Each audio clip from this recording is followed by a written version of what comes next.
introdução.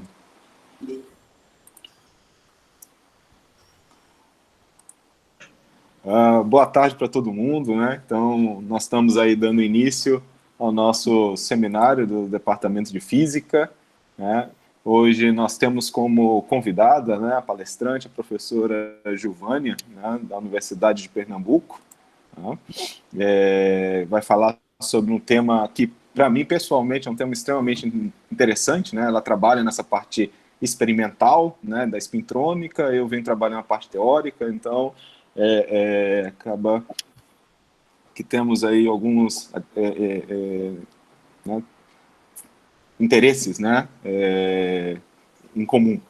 Bom, eu vou chamar hoje, né, Adalto, né, nosso sempre Adalto, assim, para falar um pouco sobre a Giovânia, fazer uma introdução, né, e falar um pouco sobre a carreira dela nesses tempos. Adalto, nosso mestre de cerimônias aí do departamento. A palavra é sua, por favor. Ok, Anderson. Muita responsabilidade, né? Mas é um prazer, né, apresentar a vocês a professora Giovânia Vilela. Eu conheci Giovânia quando ela era estudante de graduação ainda. Isso. E quando a André tinha cabelo. O André já teve cabelo. Vocês sabem, né? Eu tenho uma fila aqui. Não. Eu tenho fotos, hein? Eu tenho fotos disso. Pois é. Então, a Giovânia, essa simpatia de pessoas que vocês vão ter o prazer de ouvir, tá certo? Ela é bacharel, mestre e doutora em física pela UFPE, certo? E, se vocês acreditam em linhagem, né? Ela foi orientanda do Antônio Azevedo, professor Antônio Azevedo, que é professor da UFPE, e que foi orientado pelo professor Sérgio Rezende. E, portanto, Giovânia, né, é descendente direta do... Está na linhagem direta do Sérgio Rezende. E ela sempre, né, desenvolveu seus trabalhos em física experimental. E está voltando recentemente, né, de um pós-doutorado no respeitadíssimo, né, MIT, onde também o Sérgio doutorou-se, né, e eu creio que o Antônio Azevedo passou um tempo lá também, mas passou na IBM, não lembro se ele passou também no MIT. E, durante esse período, né, eu estou aqui lendo na fila que eu preparei, ela fez pesquisas experimentais, né, justamente nessa fronteira de novos, né, não são novos materiais de fato não são bem novos, mas novas aplicações, né, de processos físicos em materiais. E a lista aqui é impressionante, né? Vai dos supercondutores isolantes magnéticos, os isolantes topológicos, todos, né, e outros, né, materiais de dispositivo, construção de dispositivos de espintrônica, que eu espero que ela explique um pouquinho para todo mundo, né, o que significa espintrônica, e vocês, né, terão agora o prazer de ouvir a simpaticíssima Giovânia. Muito obrigada, Adalto, pela carinhosa apresentação. Como você sabe, você é muito querido por mim, por André, enfim, muito obrigada. Então, acho que Adalto já fez uma apresentação extensa aí, eu agradeço bastante, sobre o que eu tenho feito, e eu vou falar um pouquinho, sim, eu pretendo introduzir o que é essa área de espintrônica, que é uma área muito interessante, é uma área que une física básica com física aplicada e que já mudou a nossa vida ao longo das décadas na parte de armazenamento e processamento de informações. Então, eu vou falar um pouquinho de espintrônica e depois também dos materiais que eu tenho investigado para que sejam aplicados em dispositivos computacionais, no caso, baseados em efeitos de spin. Esse trabalho, eu coloquei aí na primeira tela o logo da UPE de Física de Materiais e também do MIT, como o Adalto acabou de falar, porque ele foi... eu já fazia espintrônica aqui sob a orientação de Antônio e Sérgio Rezende, Mas eu fui para o MIT em 2017, como o Adalto mencionou, e lá eu também estudei uns materiais novos. E esse trabalho, eu vou apresentar, tipo, do meio para o fim dessa apresentação. A primeira parte aí eu vou me concentrar realmente em tentar pincelar quais foram os importantes progressos nessa área, dar uma introdução do que seria, quais foram os progressos, quais foram as aplicações, e, ao final, eu vou mostrar alguns resultados que foram obtidos na pesquisa de laboratório que a gente fez. Então, eu vou tentar seguir esse roteiro. Falar um pouquinho da motivação, vou falar um pouquinho, sim, do que eu fiz lá no MIT, com quem é que eu trabalhei, até porque o próprio Anderson estava conversando aqui no comecinho do seminário, que ele pesquisa aí uma parte teórica, né, de espintrônica. Então, conhecer esse grupo pode ser do interesse de vocês, para que até vocês possam ir lá visitar, assim como eu fui. Eu fiquei 2 anos, mas é possível fazer visitas mais curtas também, certo? Visitas de 1 semana, visitas de 6 meses. Então, se alguém tiver interesse, eu estou aí aberta para a gente conversar sobre isso. Também peço a Anderson que me informe do tempo. São 4h16. Eu tenho mais ou menos quanto tempo, Anderson?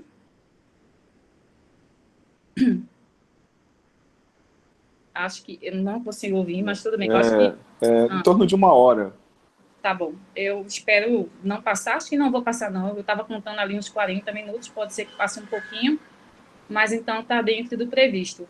Então, além de mostrar um pouquinho do pessoal que eu trabalhei no MIT e do que a gente tem lá em termos de técnicas experimentais, eu vou fazer uma revisão da espintrônica, dos materiais que eu estou estudando que são aplicados na espintrônica e alguns efeitos de spin que a gente pode detectar em laboratório e que pode ser aplicado, sim, em desenvolvimento de dispositivos espintrônicos. Ao final, vou fazer umas conclusões e falar um pouquinho das perspectivas futuras, o que é que a gente quer fazer continuando, né, a pesquisa, impulsionando a pesquisa para frente. Bem, eu já falei dessa colaboração. O MIT ele é um lugar em que a pesquisa é muito intensa e muitos desenvolvimentos, muitas descobertas foram feitas aí.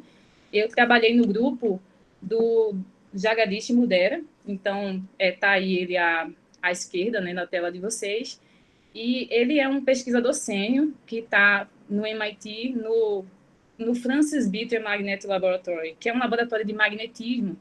E esse cara aí, ele é um cara muito importante na área de espintrônica e tem um grupo de pesquisa essencialmente de pós-docs. Então, eu passei 2 anos lá como cientista visitante, fazendo um pós-doutorado sob a supervisão dele e tive a oportunidade de trabalhar com cientistas de diversas partes do mundo. Ele é indiano, então ele tem bastante pós-docs indianos também, mas italiano, chinês, japonês, espanhol, enfim.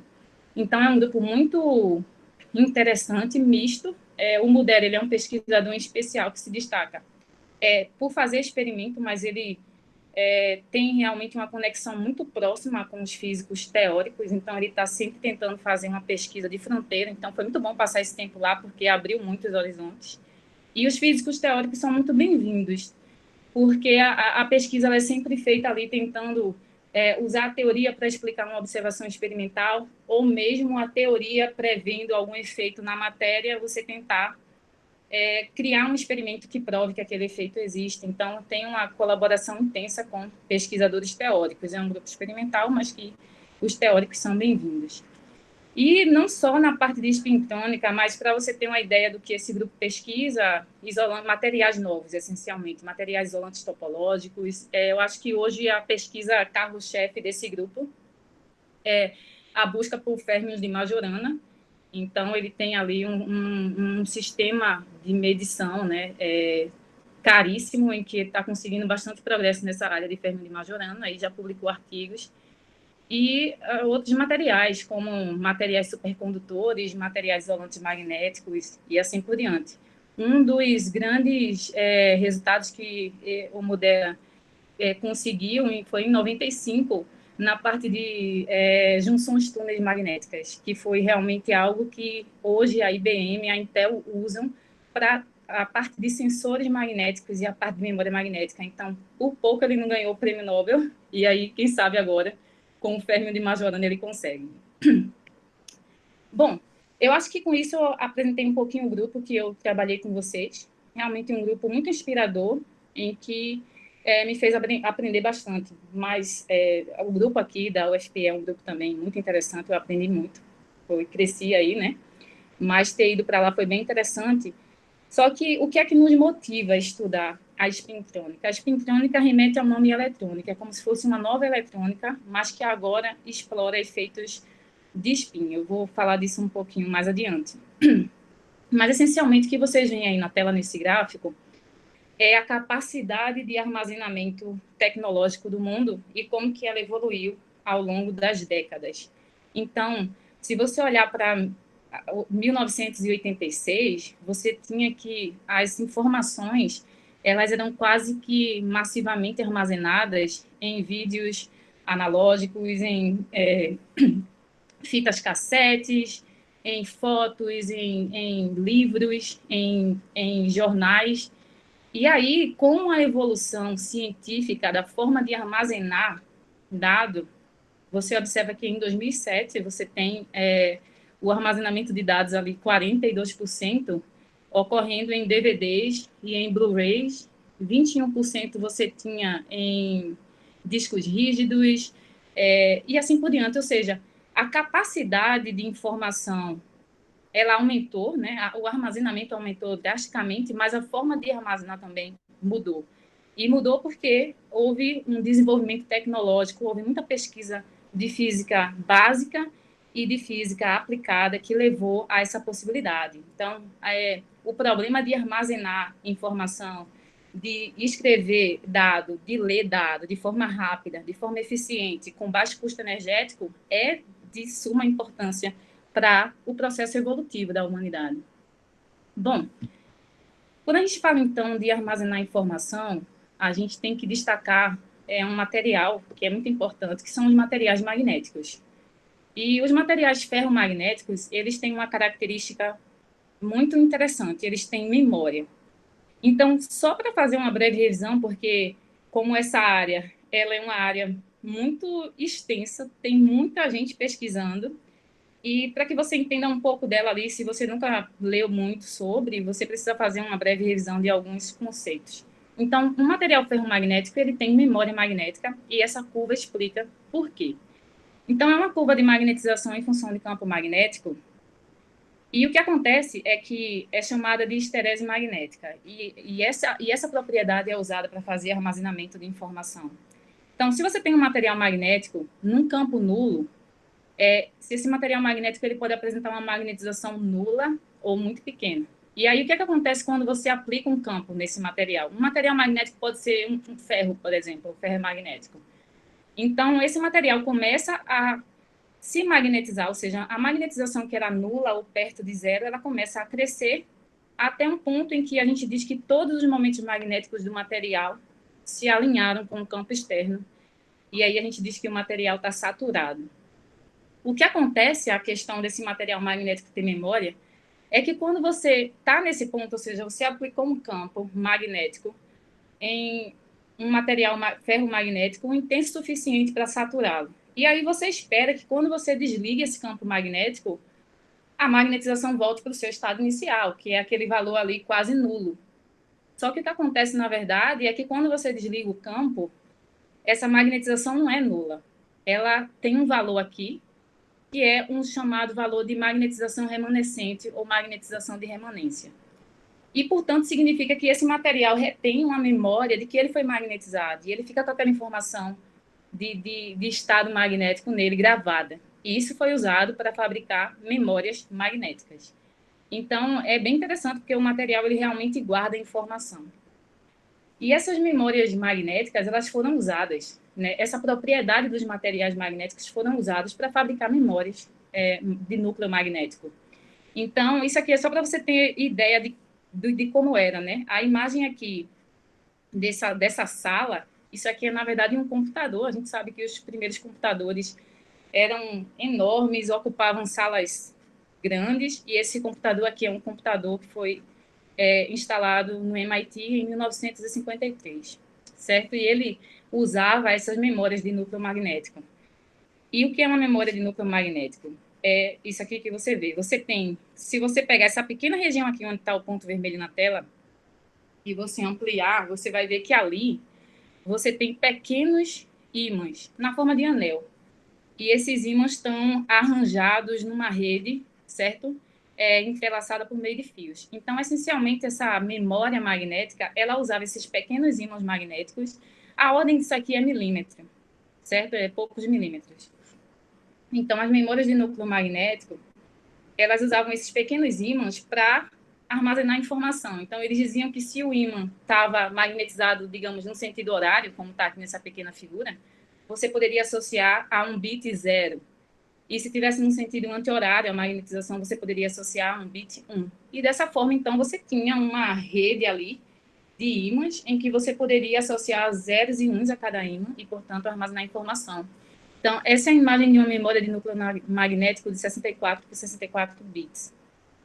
Só que a própria evolução da área de ciência de materiais, de engenharia de materiais, fez com que a gente fosse evoluindo no processo de fabricação de materiais e a gente conseguiu, então, passar a armazenar informação em áreas cada vez menores, usando novos efeitos, certo? Mas é isso aí é uma imagem de um computador que usava, de fato, material magnético para armazenar informação na forma de bit 0 ou 1, de acordo com a magnetização sendo horária ou anti-horária. Uma outra classe de materiais também muito importante, já que a gente está falando de materiais para eletrônica, que depois chegou na espintrônica com a evolução das técnicas, são os materiais semicondutores. A gente sabe que os materiais semicondutores, eles foram amplamente aplicados na eletrônica convencional, que a gente conhece hoje. Então, a eletrônica convencional, que tem os diodos, transistores, capacitores, elas usam materiais semicondutores. E o que é um material semicondutor? Ele é ali um intermediário entre um material isolante e um material que é condutor. Então, o que caracteriza esses materiais é a banda, o gap, né, das bandas de energia entre a banda de condução e a banda de valência. E os materiais semicondutores, eles têm um gap que é um gap pequeno ali entre 1 volt e 2 elétron-volts, e eles se caracterizam por você poder controlar nesses materiais semicondutores esses gaps de energia. E quando você controla isso, você consegue controlar a densidade de portadores de carga. Então, esses materiais são muito interessantes.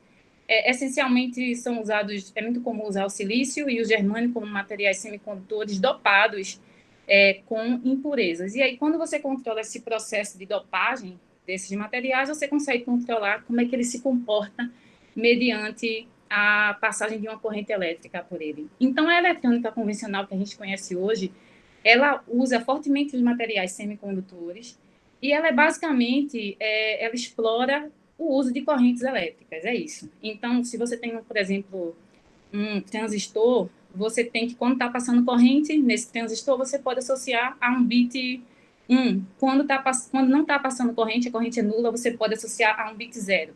Então, você também pode usar esses materiais semicondutores e esses dispositivos que foram desenvolvidos para poder armazenar informação, só que agora você usa um método diferente. Você diz que quando está passando corrente, você tem bit 1, quando não está passando, você tem bit 0. E a eletrônica convencional mudou o nosso estilo de vida, como nós sabemos. Mas você continua evoluindo a ciência, né? Então, a gente sabe que o elétron ele tem propriedades intrínsecas. Ele tem massa, ele tem carga elétrica, que é explorada na eletrônica, como eu falei. Então, você tem correntes elétricas e você controla por meio de correntes. Mas o elétron também tem spin. Ele tem essa propriedade de spin. E a propriedade de spin é, essencialmente, uma propriedade que não é esperada, mas o que se observa é que o elétron ele se comporta como um pequeno magneto. Se você, por exemplo, como tem nessa figura aqui, que foi um experimento de Stern-Gerlach em 1922, se você tem um elétron passando por uma região de campo magnético, você espera que esse elétron ele simplesmente chegue numa tela, num aparato lá no final, ao percorrer esse caminho, sem sofrer um desvio como esse, um desvio que representa que tem dois estados separados, ou seja, ele se comporta como um ímã, um pequeno ímã, e isso é também quantizado, ou seja, ou ele deflete para cima ou ele deflete para baixo. E esse experimento mostrou que o elétron tem outra propriedade. Além de massa e carga elétrica, ele também tem espinho, ele se comporta como um pequeno magneto. Então, essa foi uma das evidências experimentais de que o elétron tem spin. E aí surge a pergunta: toda a eletrônica convencional que a gente conhece, ela usa as propriedades de carga elétrica. O elétron tem uma carga elétrica, então você aplica correntes, você faz engenharia de gap de bandas, e aí você consegue criar dispositivos, diodo, transistor e etc. Mas agora o elétron tem spin. Tem como a gente explorar essa propriedade para descobrir novos efeitos. E esses efeitos podem ser aplicados para desenvolver dispositivos de armazenamento e processamento de dados? A resposta é sim. Bom, só para você ter uma ideia, você pode perguntar assim, a eletrônica convencional, ela não explora efeitos de spin. Por que, se o elétron sempre esteve lá e o elétron sempre teve spin? Por que a gente não vê nada, né? Por que a gente não explorou spin nas últimas, durante o desenvolvimento da eletrônica convencional?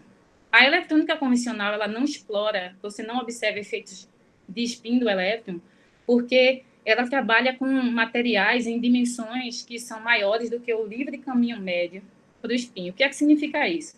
Significa que na eletrônica convencional, as espessuras dos materiais utilizados em diodos, em transistores, elas são maiores do que esse livre caminho médio. E aí, um elétron, por exemplo, que tem uma polarização de spin aqui inicial, ele sofre tantos espalhamentos que, ao final de percorrer aquela distância mais longa, ele perdeu a informação, ou seja, o spin inicial foi completamente perdido. A informação foi perdida.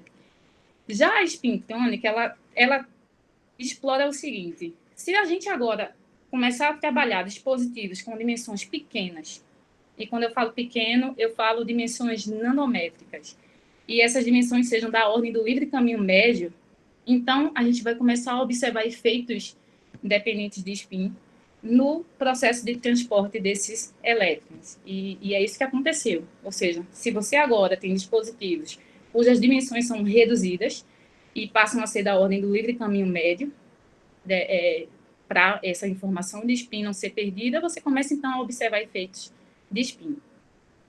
Bem, para você, então, poder produzir dispositivos, fabricar dispositivos que possuem essas dimensões reduzidas, teve que haver um avanço nas técnicas de fabricação de materiais, na parte de engenharia de materiais. E esse avanço aconteceu. Então, a verdade é que hoje a gente tem técnicas que permitem fabricar filmes finos de materiais muito finos. Quando eu falo muito fino, a gente pode ter filmes da ordem de 2, 3, 4, 5 nanômetros. É muito pequeno. E esses filmes, eles são uniformes, eles têm uma baixa rugosidade. Então, é realmente um filme de um material, de qualquer material, na verdade. Pode ser isolante, pode ser condutor, pode ser supercondutor, pode ser um material, um metal normal. Então, a gente tem técnicas que eu posso citar aqui, rapidinho, por exemplo, a técnica de sputtering. Essa imagem que vocês veem aí na tela é um sistema de fabricação de filmes finos. É uma técnica chamada técnica de sputtering, e essa técnica também está associada a uma técnica de litografia por feixe molecular, é o MBE, epitaxia por feixe molecular. E esse sistema aí é um sistema que usa vácuo, certo? Para garantir que você possa produzir filmes finos de diversos tipos de materiais com pureza controlada, ou seja, você produz dentro de uma câmara de vácuo, e você, então, sendo capaz de produzir esses materiais nessas dimensões, você deve ser capaz de observar efeitos relacionados ao spin, que é uma propriedade intrínseca dos elétrons. Então, aqui você tem uma foto real do sistema que eu trabalhei na parte de fabricação de materiais no MIT, aqui, e do lado direito a gente tem um esquema do que seria, como que é possível, então, você fabricar filmes finos de materiais. Essencialmente, é uma técnica em que você tem um alvo, o alvo é um disco, sabe, de, sei lá, 5 centímetros desse material, que é fabricado hoje por fabricantes diversos. Então, eu quero um disco de ferro, eu quero um pequeno disco de AL2O3, que é um isolante, de cobalto, de prata, de platina, de qualquer material. Bom, numa câmara no vácuo, você injeta um gás inerte e você consegue, então, usando campos elétricos e magnéticos, acelerar, né, íons contra esse alvo, de forma que, por choque mesmo, por colisão, átomos ou moléculas desse alvo são arrancados, e ao ser arrancado, você direciona para um substrato que está aqui em cima. Então, o que acontece nesses processos de deposição de filmes finos é que você consegue ir depositando camada por camada, você vai chegando ali, arrancando átomo a átomo e depositando naquela superfície. E dessa forma você é capaz de fabricar filmes finos dos mais diversos materiais. Tem outras técnicas também, como, por exemplo, as evaporadoras, em que você simplesmente aquece um material até o seu ponto de vapor, coloca um substrato lá e espera ir depositando camadas finas. Então, o fato é que para se observar efeitos de spin e para se chegar nos avanços da espintrônica, foi necessário você ter sistemas de fabricação de materiais extremamente complexos, que usam sistemas de alto vácuo. A outra coisa também que foi preciso para se ter avanços em aplicações na espintrônica é que não só a fabricação de filmes finos foi importante, certo?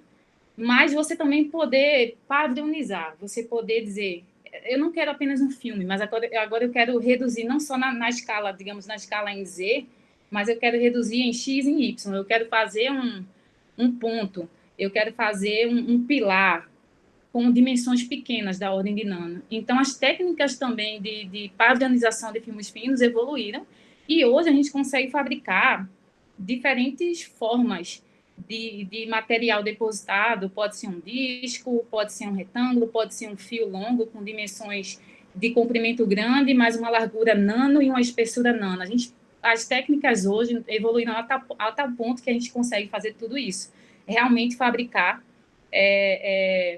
material com formas diversas, espessuras muito pequenas e dimensões também muito pequenas.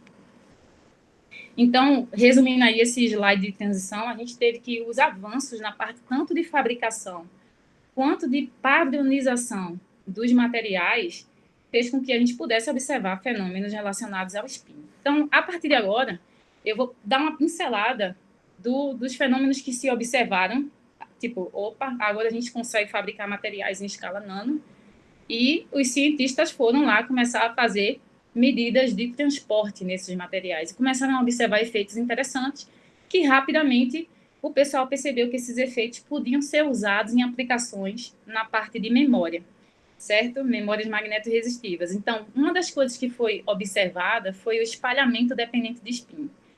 Então, o que o pessoal observou é que num sistema em que você tem filmes finos, aqui seria uma camada vermelha de um material magnético, poderia ser ferro, poderia ser um material magnético como permalloy, que é uma liga de ferro e níquel, separada por uma camada de um metal normal. O metal normal poderia ser platina, paládio, ouro, e seguido de uma segunda camada magnética. O que o pessoal observou em laboratório é que quando as magnetizações dessas camadas magnéticas eram paralelas, você tinha uma resistência baixa. Você tentava passar uma corrente aqui, e por passar corrente elétrica significa você aplicar uma diferença de potencial, passar uma corrente, aplicar uma diferença de potencial e ver que está passando-se uma corrente ali e medir a resistência.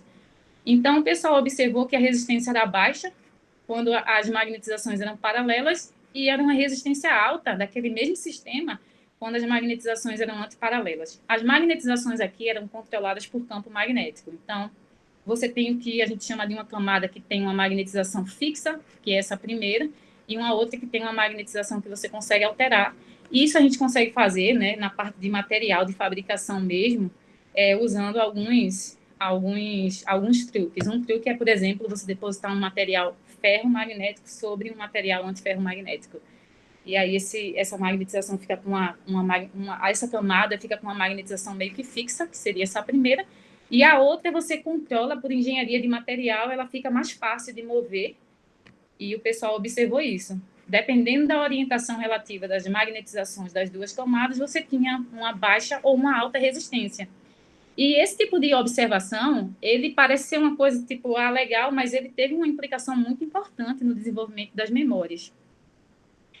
Logo depois, eu vou falar dessa memória, logo depois desse primeiro efeito em que se observou que o espalhamento do elétron no material depende da polarização de spin, o pessoal observou o chamado efeito de magnetoresistência gigante. Esse efeito ele é bem interessante, porque ele é o seguinte: é similar. Você tem um conjunto de várias camadas de material: amarelo, material magnético; branco, material metal normal. O que o pessoal fez nesse experimento foi que eles usaram multicamadas de ferro e cromo. Ferro é magnético, cromo é um metal normal, não magnético. Então, eles fizeram muitas camadas e camadas muito finas, porque a técnica de fabricação de materiais evoluiu a esse ponto. Para você ter ideia da espessura das camadas, a camada de ferro ela tinha 30 angstrom, ou seja, 3 nanômetros, e a camada de cromo, 9 angstrom. Então, eles faziam multicamadas muito finas, empilhadas num substrato de silício, poderia ser um substrato de quartzo, enfim, um substrato. E aí, o que é que eles observaram? Na verdade, foi Fert que observou, Fert e os seus colaboradores. Eles observaram que a resistência desse material, a magnetorresistência, na verdade, que é uma propriedade em que a resistência do material muda com o estado magnético do material. E você consegue observar isso medindo a resistência enquanto você aplica um campo magnético, como está aí nessa curva, resistência versus campo magnético. Então, numa estrutura como essa, quando você passava uma corrente, você observava que quando os momentos estavam paralelos, que é nesse platô aqui, a resistência era bem baixa, porque a gente já sabe que o espalhamento é dependente do spin. E quando estavam antiparalelos, que é nesse ponto aqui em cima, a resistência era alta. O fato é que Fert observou que, para essa amostra aqui, em que ele repetia 40 vezes ferro, cromo, ferro, cromo, ferro, cromo, ele observou uma variação na resistência de 80%. Gente, essa variação de 80% ela é gigante. É por isso que o nome é chamado de magnetorresistência gigante. Para você ter ideia, a magnetorresistência anisotópica simples, que é essa figura aqui do lado direito, que eu coloquei, inclusive, é uma medida feita por Antônio, Sérgio e Holanda, aqui na UFPE. A magnetorresistência, ela é o seguinte: a resistência do material varia com o estado magnético. Então, é uma resistência que depende do campo magnético. Em princípio, você não esperaria isso, mas já foi se provado que os materiais magnéticos eles apresentam esse efeito. A resistência deles depende da magnetização. E, para você ter ideia, a magnetorresistência anisotópica, a simples, digamos assim, ela apresenta uma variação na resistência perto do campo nulo de 5%. O que o pessoal observou em 1856 era uma variação de 5%. Então, é uma variação pequena.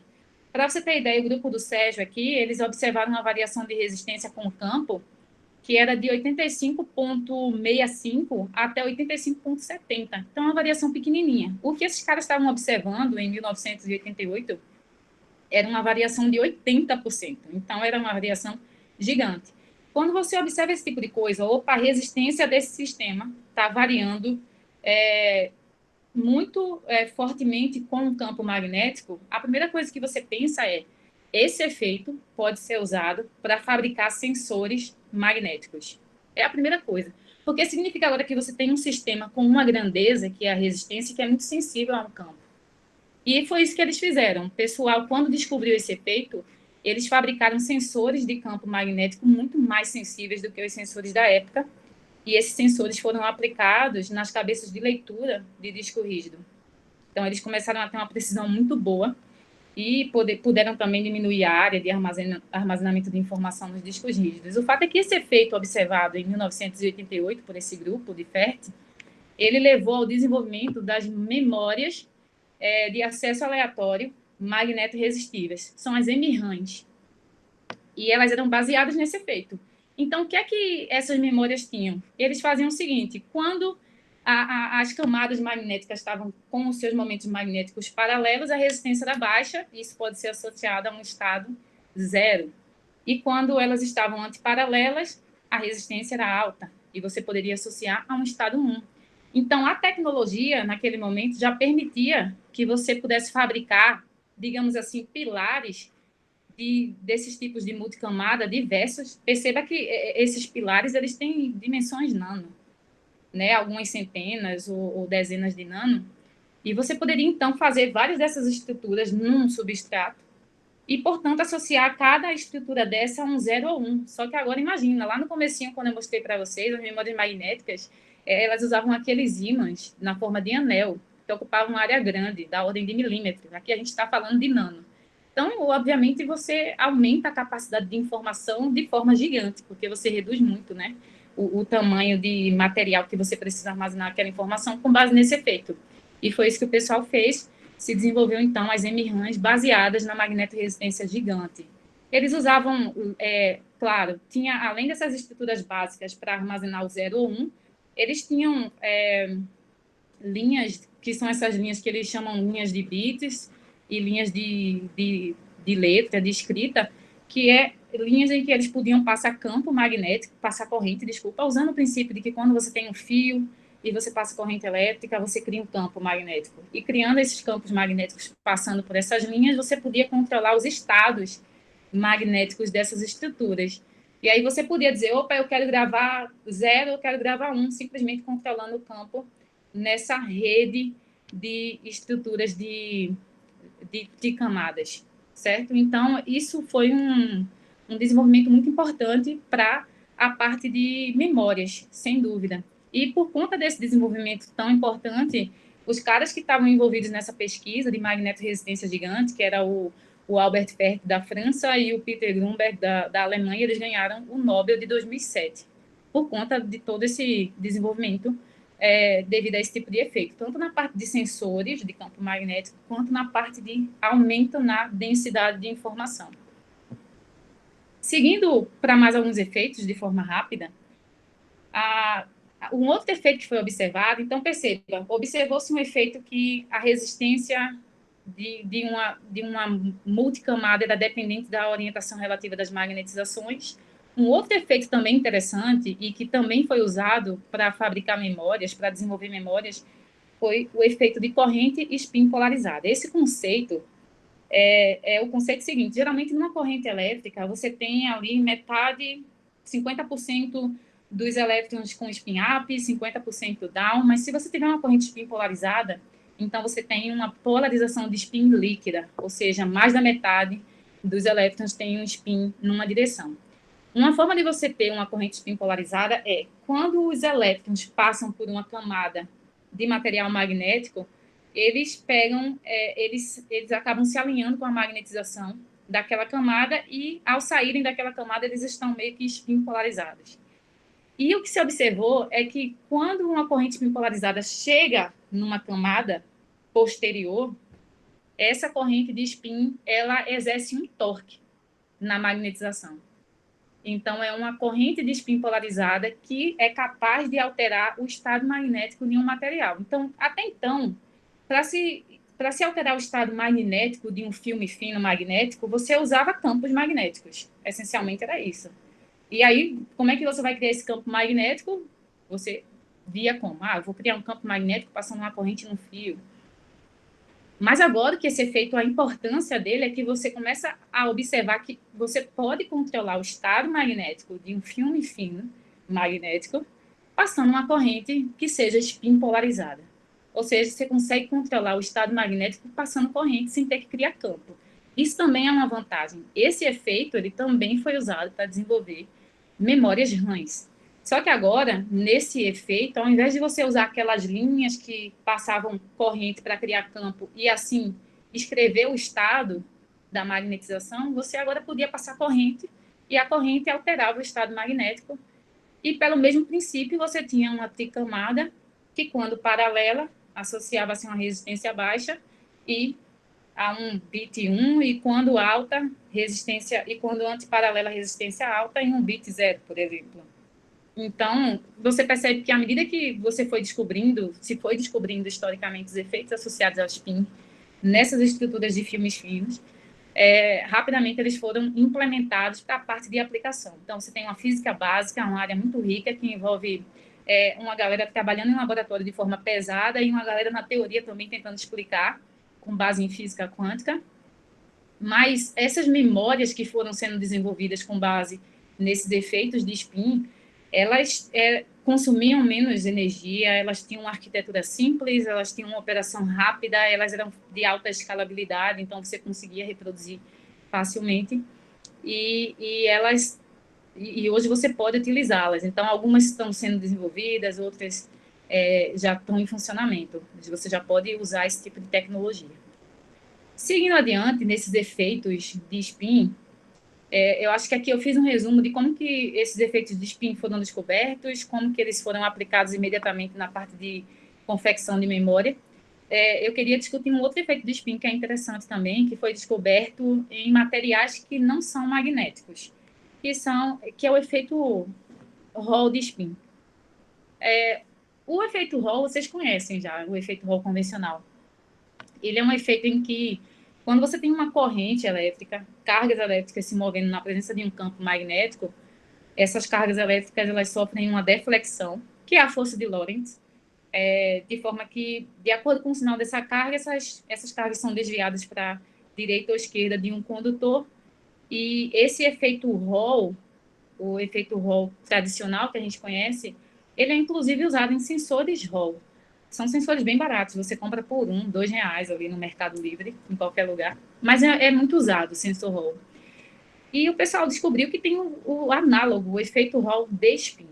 E ele foi proposto em 1971 e em 99 o pessoal estava conseguindo fazer detecção desse efeito. Esse efeito Hall de spin é o seguinte, o que vocês têm aí na tela esse retângulo cinza representa um material que não precisa ser magnético.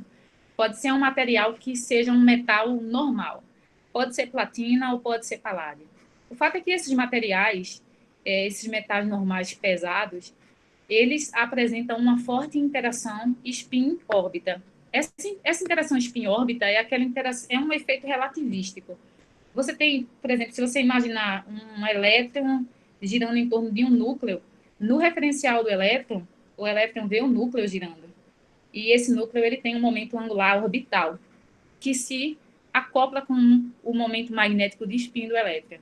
E o efeito desse tipo de acoplamento é que, se o elétron tem spin up ou spin down, ele vai ser desviado em direções opostas. Então, o que você vê aqui é um material que tem um forte acoplamento spin-órbita, porque o acoplamento spin-órbita ele é proporcional ao número atômico. Então, esses materiais como platina e paládio, eles apresentam esse efeito de forma fácil de ver, digamos assim. Então, quando você tem uma corrente de spin, uma corrente elétrica, perdão, e essa corrente elétrica, ela tem ali, como eu falei, 50-50 spin up e spin down, 50%, né?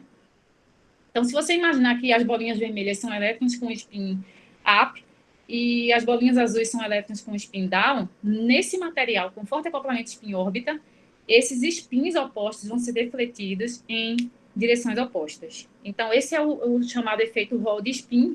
Só que, em termos de laboratório, se a gente quisesse medir esse efeito e a gente dissesse assim, ok, está tendo um acúmulo de spin up nessa extremidade superior e um acúmulo de spin down na extremidade inferior, e se eu tentar medir uma diferença de potencial, colocar os eletrodos de um voltímetro aqui, eu não vou medir nada, porque o acúmulo de carga elétrica, né? Eu não tenho um medidor de spin, eu tenho um medidor de carga elétrica. Então, aqui eu mediria zero.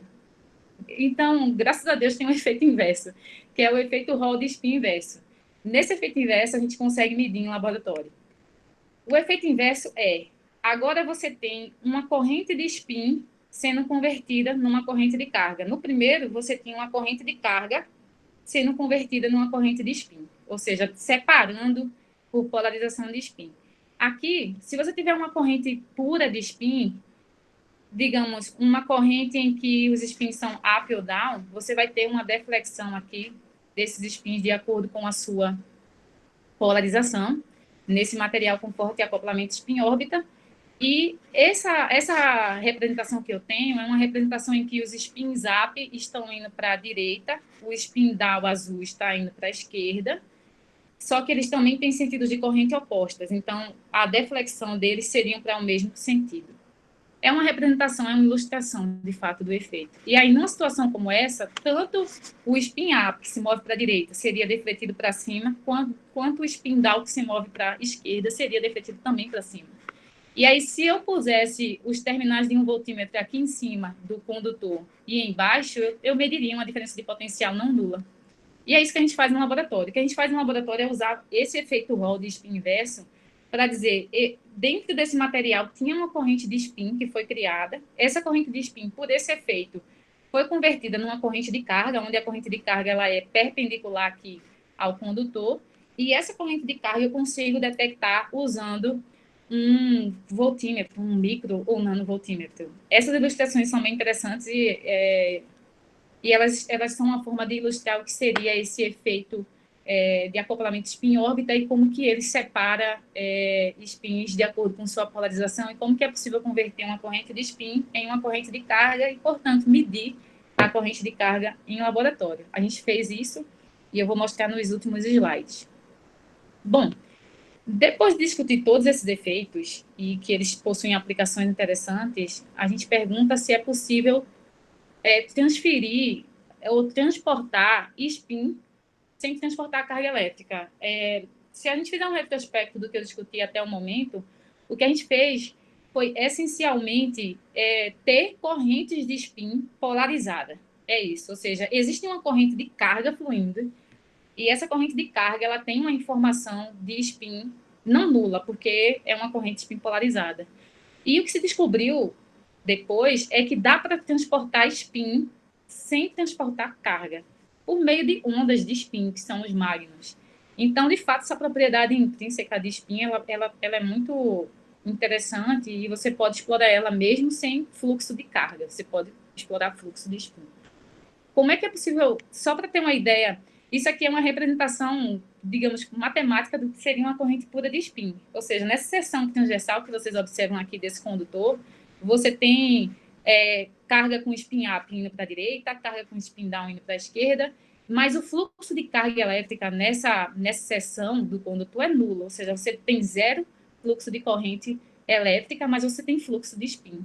Porque, para esse sentido aqui, os spins para cima, você tem uma corrente de spin, digamos, J, e para baixo você tem uma corrente de spin de mesmo módulo. E aí, quando você faz essa soma, né, subtraindo as correntes de spin ao longo da seção transversal, você tem uma corrente de spin não nula. Então, é uma representação matemática do que seria ter um fluxo de spin sem ter um fluxo de carga elétrica. Na prática, é um pouquinho diferente, mas esses efeitos podem ser observados.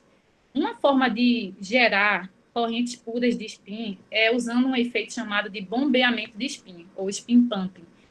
Esse efeito, essencialmente, você tem uma camada magnética, novamente, é uma camada fina, a gente está falando de uma camada fina, um filme fino de material ferromagnético, pode ser ferro, pode ser permalloy, pode ser o IEG, que é um material isolante, isolante ferrimagnético, e aí quando você pega esse material magnético e põe ele em ressonância ferromagnética, em frequências altas, da ordem de 9 GHz, esse bombeamento dessa magnetização faz com que seja injetada uma corrente de spin num material normal aqui, adjacente a ele, num filme de material metal normal. Ou seja, uma das formas de produzir um fluxo de spin por meio de ondas de spin, perturbando um sistema magnético, fazendo com que ele fique em ressonância ferromagnética. E o que é que acontece na prática? Se você vier nesse metal normal, que está recebendo um fluxo de spin sem que haja fluxo de carga, ele realmente está tendo só uma excitação dos spins, criando ondas, que são magnos, e essas ondas viajam até esse material adjacente. Se você colocasse um voltímetro aqui, essa corrente de spin que está entrando nesse material, ela é convertida numa corrente de carga pelo efeito Hall de spin inverso, e você consegue medi-la em um laboratório. A gente fez isso nas nossas amostras. Um outro efeito que também pode gerar uma corrente de spin sem haver corrente de carga associada é o efeito Seebeck de spin, que é um efeito térmico. O efeito Seebeck convencional, de 1821, é um efeito em que quando um metal ou um semicondutor é sujeito a um gradiente de temperatura, surge nos terminais desse metal ou semicondutor uma diferença de potencial. O efeito de spin, Seebeck de spin, é quando você pega um material magnético, sujeita ele a um gradiente de temperatura e, portanto, você tem uma corrente de spin associada. Ou seja, você pode gerar uma corrente de spin por meio de uma corrente de calor, por meio de um gradiente de temperatura. E o princípio é parecido também. Você, controlando o gradiente de temperatura, você cria magnons dentro do material que estão relacionados com correntes de spin, mediadas por magnon, e essas correntes de spin, se o material tiver forte acoplamento spin-órbita, ela pode ser convertida numa corrente de carga também detectada em laboratório. Então, nesse ponto, primeiro se descobriu que o spin pode ser explorado em estruturas muito finas, da ordem nano. E aí descobriu-se que dá para ter correntes de spin polarizadas, só que essas correntes elas estavam associadas a cargas elétricas fluindo com uma polarização de spin líquida não nula. E aí chegou-se numa segunda etapa, que é o transporte de spin sem haver transporte de carga, que são as correntes puras de spin. E aí as duas formas de se gerar correntes puras de spin seria por efeito de bombeamento de spin com uma magnetização em ressonância, ela bombeia momento angular, e isso é injetado na forma de spin numa camada adjacente, e por um gradiente de temperatura você consegue também criar uma perturbação nos momentos magnéticos do material, gerando ondas de spin que levam a corrente de spin dentro do material. Então, dá para ter corrente pura de spin, e isso é bem interessante. Bom, a corrente pura de spin também pode ser excitada em uma nova, não é bem uma nova classe, mas é um tipo de material que tem sido amplamente explorado e é onde a gente focou nossos estudos na parte do que eu fiz lá no MIT, que são os materiais que são magnéticos, mas eles são também isolantes. Então, isso aqui é uma Nature Materials, de 2010, em que o pessoal pegou um material isolante magnético, certo? Aqueceu, como vocês veem aqui pelo apontador, criou um gradiente de temperatura e aí acoplaram a esse material a platina, que é um metal com forte acoplamento spin-órbita. O que é que eles observaram? Ao aquecer esse material magnético isolante, você criava uma onda de spin. Essa onda de spin fluía para a platina na forma de uma corrente pura de spin, e na platina, por meio do efeito de interação spin-órbita, ela era convertida numa corrente de carga mensurável aqui no laboratório com um voltímetro. Eles mediram tensões da ordem de microvolts.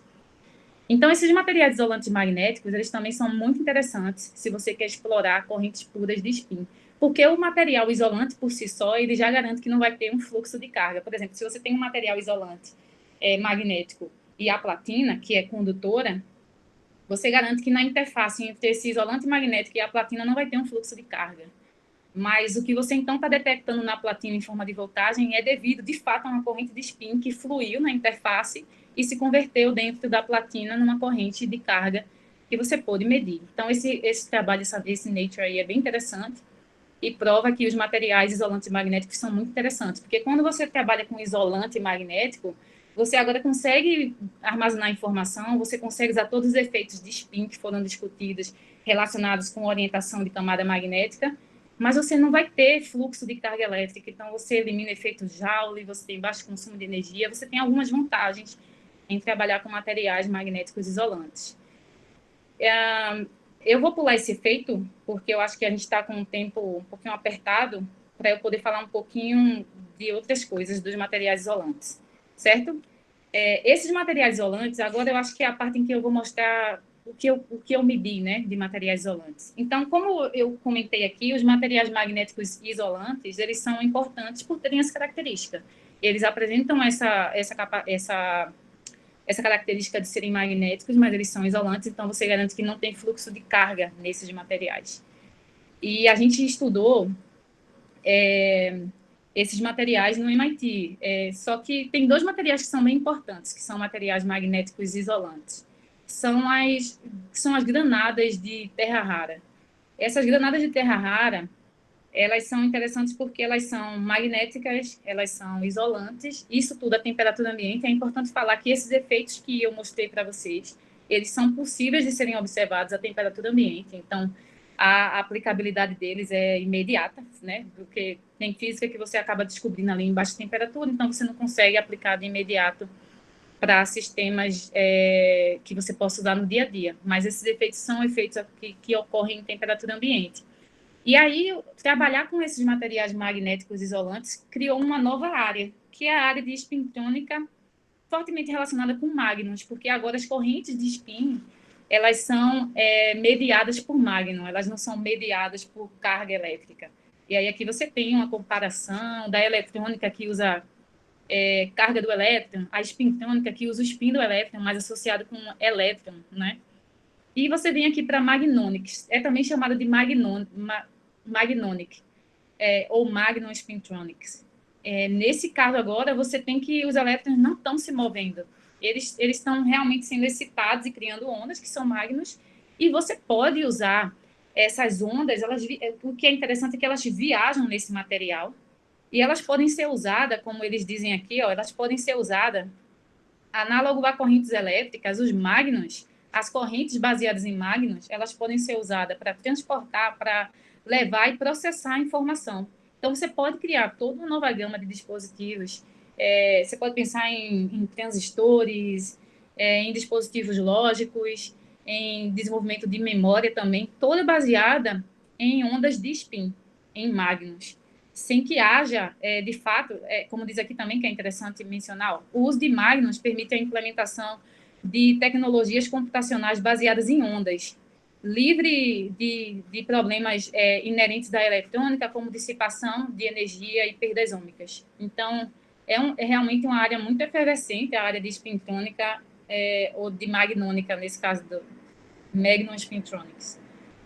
E aí, o que a gente fez para caminhar para o final da apresentação é que a gente estudou 2 materiais que são isolantes magnéticos. Um é o IEG e um é o chamado de TIG. Eles são granadas de ferro de terra rara. Aqui é granada de ferro e ítrio, e nesse outro é uma granada de ferro e túrio. Esses materiais eles têm uma estrutura cristalina. A célula unitária aqui do IEG é bem complexa. Você tem átomos de ferro, átomos de oxigênio, os vermelhos são oxigênio, os pretos são a terra rara, que pode ser ítrio ou túrio, e o azul e o verde são os átomos de ferro. Então, ele tem uma estrutura bem complexa e eles são ferrimagnéticos isolantes. E o legal é que eles têm esse comportamento em temperatura ambiente, porque a temperatura crítica desse material é alta, é na ordem de 550 kelvins. O IEG, em especial, ele é um dos materiais mais utilizados, acho que é o mais utilizado para estudar ondas de spin, para estudar magnos, porque ele tem um amortecimento intrínseco de Gilbert muito baixo. Na verdade, aqui é 10 a menos 5, não é 10 a menos 2.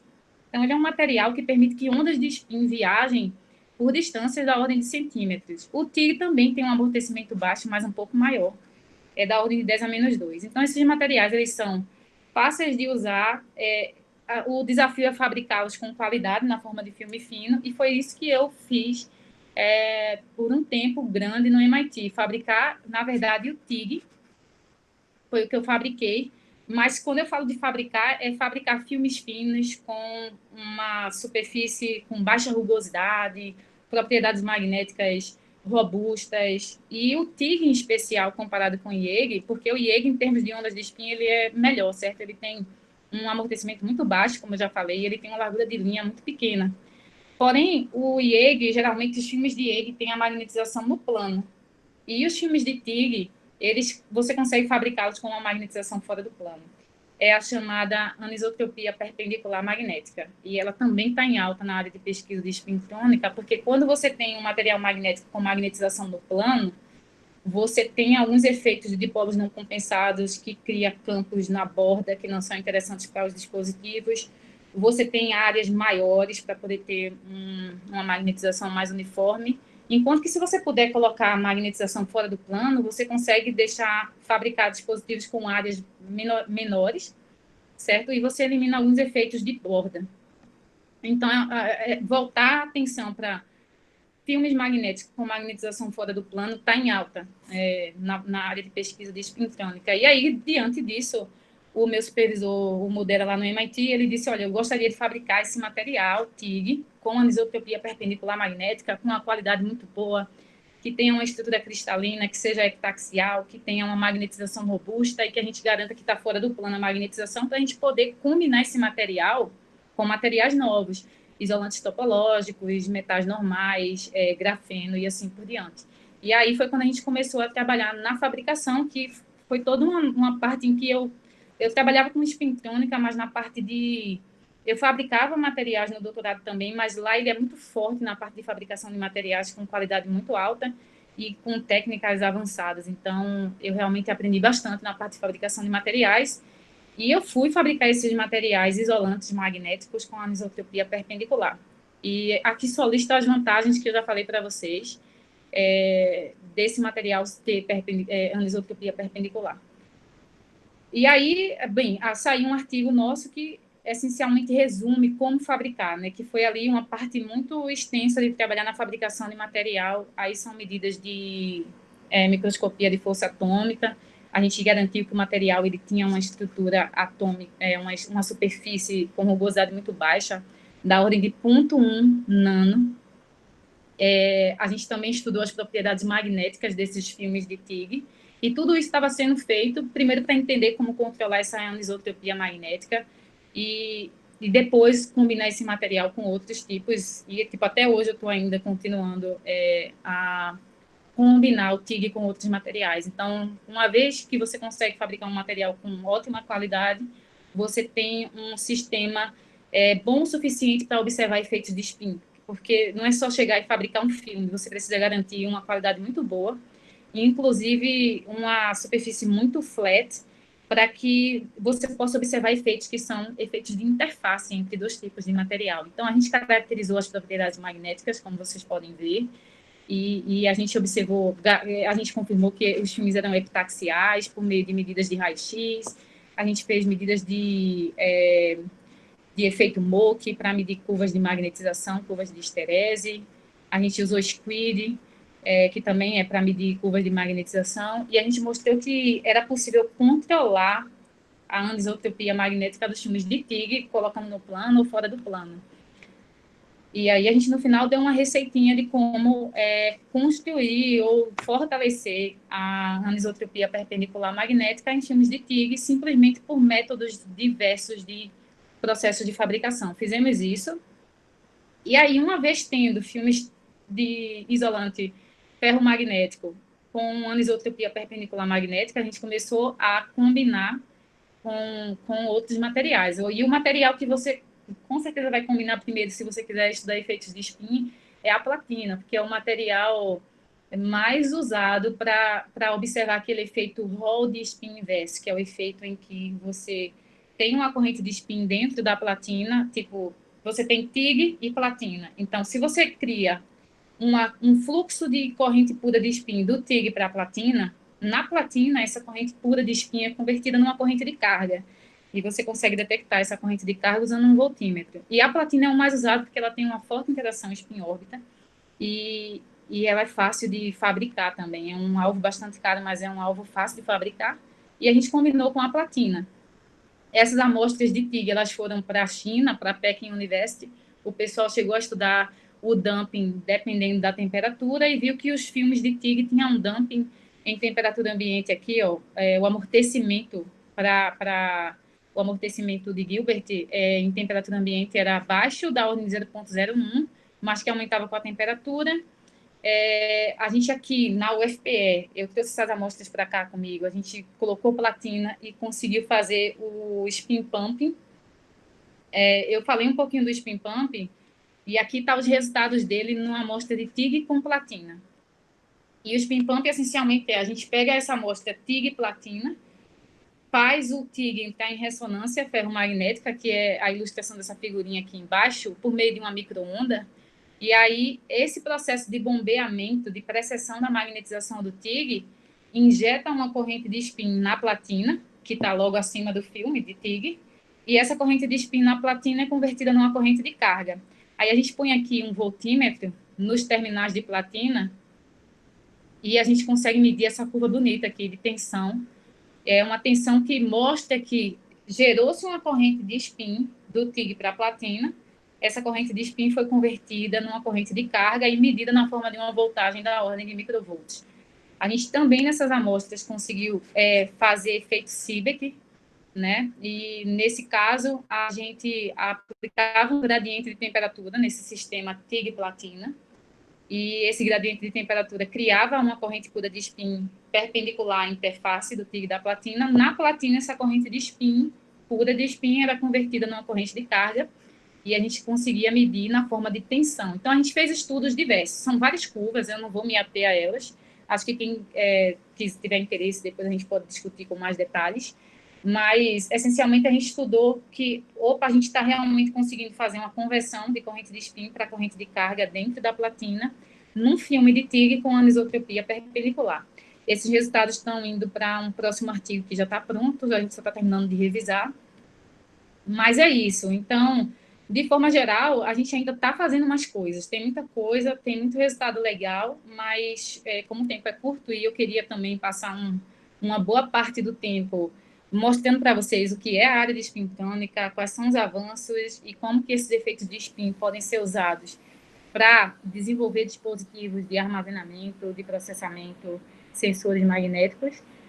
Sem isso, acho que ficaria faltando aí para vocês a motivação desse estudo, mas a gente conseguiu coisas bem interessantes, deixa eu sair aqui do modo de apresentação, e as nossas perspectivas futuras é que a gente continua estudando esses materiais e a gente quer estudar alguns efeitos de spin novos, como o efeito o orbit torque, que é um efeito de torque por spin. A gente quer estudar válvulas de Magnus, que é um outro conceito também, que seria um outro seminário. Então, eu queria agradecer aqui, colocar o último slide, porque esse trabalho ele acabou sendo, no final das contas, ele começou ali nos 2 anos de MIT, e depois, onde a gente teve essas agências aqui americanas financiando, mas também parte da CAPES, FAPESP, então ele tem um pouco de tudo. Ele tem, no final, essa colaboração também com o pessoal, o Sérgio, o Antônio, que a gente continua colaborando fortemente, e tem muita coisa interessante para se pesquisar. Isso aí é só uma parte do que eu consegui mostrar. Eu acho que eu completei algo perto de 1 hora. É isso, gente. Obrigada. Eu vou minimizar aqui minha tela para não estar a ver vocês. Muito obrigado, Gilvânia. Apresentação. É melhor parar, né? Eu paro, Anderson? A apresentação? Pode parar, assim, tranquilo. Tá. Aí, isso. Parabéns aí pela apresentação, ótima apresentação, né? Muito ilustrativa, mostrou todo, né? Vários conceitos vários conceitos importantes aí na área de spintrônica, né? De forma realmente, espero que todo mundo tenha entendido. Para mim foi ótimo, aprendi um bocado de coisa aí que eu não sabia, né? Essa parte de Magnus, né? Essa eu nunca trabalhei com Magnus. Então, enfim, a gente pode trabalhar, né? Vamos. Bom, eu vou abrir por enquanto aqui para perguntas, né? Então vou abrir. Quem quiser fazer perguntas, né, está aberto, podem fazer, né? O Giovanni está aí para responder questões. Tem o à vontade. Chat também, né? Que eu acho que o pessoal, se quiser. Se alguém quiser perguntar pelo chat. Professora. Oi. Vai perguntar, Lucas? Meu nome é Fernando. Primeiramente, parabéns pelo seu trabalho. Obrigada, Fernando. Assim, eu trabalho com o professor Anderson na área de spintrônica e eu tenho interesse sobre essa parte experimental, o custo, e se é possível ser feito aqui no Brasil os mesmos tipos de materiais que você fez lá no MIT, ou se o que fez lá, fica lá. Tá. Veja, sim, depende um pouco. Tem um custo alto, é verdade, mas aqui no Brasil a gente consegue fabricar muitos materiais para observar esses efeitos. Em especial, esse último material que eu estou estudando, que é o TIG, eu fabriquei lá no MIT e hoje eu não consigo fabricar aqui. Mas o custo não é muito alto, porque seria uma questão de comprar um alvo. Como eu tenho bastante amostra desse material, tudo bem, eu não comprei esse alvo ainda. Mas, de modo geral, sim, a gente consegue fabricar materiais aqui de boa qualidade. Eu acho que quando você vai para materiais mais novos, por exemplo, isolante topológico, materiais supercondutores, esses, falando aqui do grupo da UFPE, hoje eu não consigo fabricar. Então, a gente está fazendo meio que uma colaboração ali, tríplice, né? Tem a UFPE com uma gama de materiais, tem o MIT, que consegue fabricar materiais muito únicos lá, porque lá eles são realmente especializados em fabricação de materiais, então aqui a gente tem, por exemplo, uma técnica de sputtering, lá eles têm sputtering, MBE, evaporadoras, então o fato é que não dá para reproduzir tudo aqui hoje, certo? Mas o custo também não é tão alto, já que a gente já tem as instalações de fabricação, então seria mais um custo de compra de material, não de montar a estrutura. Mas, não, a gente não tem tudo aqui hoje, respondendo a sua pergunta, mas dá para fazer, tipo, como você é teórico, se você precisa de um determinado sistema, você pode tentar adequar ao que se tem, certo? Mas alguns materiais em específico eu não consigo fabricar aqui. Então, não tem como fabricar aqui hoje. Demandaria aí um investimento para poder implementar, eventualmente, algumas técnicas novas. Por exemplo, em Pernambuco, a gente não tem aqui o MBE, que é a epitaxia por feixe molecular. Mas a gente tem o Pulsed Laser Deposition, que é deposição por laser pulsado, a gente tem na química, e a gente tem sputtering no departamento de física da UFPE, por exemplo. Dá para se virar, mas tem materiais que não dá para fazer aqui. Mais alguma coisa? Eu, professor, boa tarde, meu nome é Lucas, também sou orientando de Anderson. Perguntas? Em relação aos magnos que a senhora falou, que eu não entendi muito bem, é como se fosse as correntes de spin passando pelo ímã ou não? Não, Pode explicar de novo? sim, na verdade, os magnons, eles são excitações coletivas de spin. Então, se você imaginar os elétrons numa rede, por exemplo, e esses elétrons eles têm spins ali, certo? Dependendo de como você excita esses elétrons na rede, por exemplo, por meio de ressonância ferromagnética ou por meio de um gradiente de temperatura, esses spins eles começam a oscilar, certo? Eles são perturbados, essa é a ideia. E essa perturbação ela é uma perturbação coletiva na forma de uma onda. E essa onda ela pode se propagar. O Magnum é uma onda de spin. Então, quando você fala de Magnum, você não pensa num magneto, num pedaço de ímã, você pensa realmente numa estrutura mais atômica ali. O elétron, numa rede, tem um spin, e esse spin pode ser perturbado por alguns mecanismos, e isso cria uma onda de spin que pode ser propagada. E a essa onda de spin a gente associa uma corrente de spin, um fluxo de momento angular de spin, e ele pode ser detectado usando alguns efeitos avançados, como o efeito Hall de spin inverso. Então, é uma coisa de nível elétron ali, com o spin sendo perturbado e criando uma onda, que é uma perturbação coletiva. Pronto, ok, obrigado. Mais perguntas? Pode falar, Adalto. Giovanni, na pergunta do Fernando, você respondeu que você consegue fabricar alguns materiais. Sim. Agora, e a caracterização desses materiais? Existem equipamentos capazes de fazer a caracterização aqui? Sim, tem. Eu diria que não é completa também. Novamente, tem algumas técnicas que a gente consegue caracterizar aqui, mas não todas. Por exemplo, tem microscopia de força atômica, tem um na UFPE, mas parece que não está em funcionamento perfeito. Medidas de raio-x.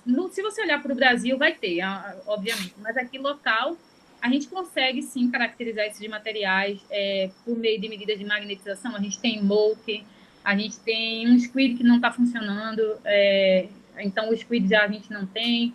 A gente tem VSM, que é magnetometria por amostra vibrante. A gente tem um raio-x, que eu não tenho certeza que funciona, eu acho que não tem raio-x hoje, tenho certeza, porque eu estava conversando com um colega e ele estava querendo uma medida de raio-x que não tem. Então, assim, Adalto, de modo geral, a gente tem algumas técnicas de caracterizar material, mas também não são completas. Então, acho que a vantagem que tinha no MIT, obviamente a MIT, eles não têm falta de grana, é que lá eles tinham um sistema interessante, que era um sistema multiusuário. Então, lá funcionava assim, o laboratório do meu supervisor não tinha todas as técnicas, ele não tinha, de fato, porque aqui é muito isso, cada pesquisador tem o seu laboratório, né?